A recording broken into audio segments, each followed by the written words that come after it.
Sistemati nei bunker della base di Ali al-Salem in Kuwait, sono oltre una decina i militari dell'Aeronautica di Stanza di Strana in missione nell'Emirato del Golfo Persico. Gli alloggi sono stati bombardati ed alcuni distrutti, ma i militari stanno bene. La situazione è comunque complessa, per le famiglie sono ore di apprensione e si chiedono se sia stato già predisposto un piano per il rientro in Italia.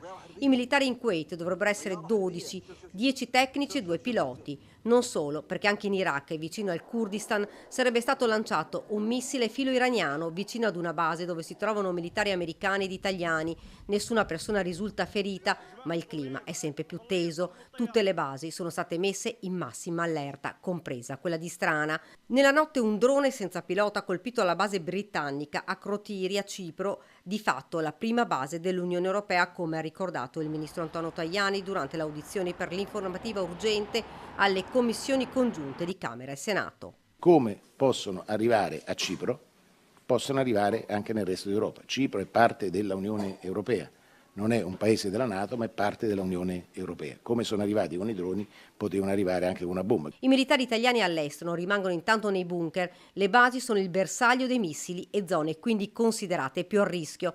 Una preoccupazione che condivide anche il generale Luca Goretti, capo di Stato Maggiore dell'Aeronautica Militare fino a maggio 2025. Questi giorni ovviamente la mia preoccupazione va a tutti quanti i nostri militari che si trovano in quelle zone e ai nostri concittadini. È una situazione non facile, l'importante è che la saggezza dei decisori politici sia tale da non allargare il conflitto. Le scelte sono scelte complicate, geopolitiche, geostrategiche, e bisogna prenderne atto. È ovvio che bisogna anche fare attenzione a sapersi fermare quando è il momento. Questo è per me la preoccupazione principale. Spero, ha detto il generale, che prevalga il presto e la diplomazia piuttosto che l'utilizzo delle armi.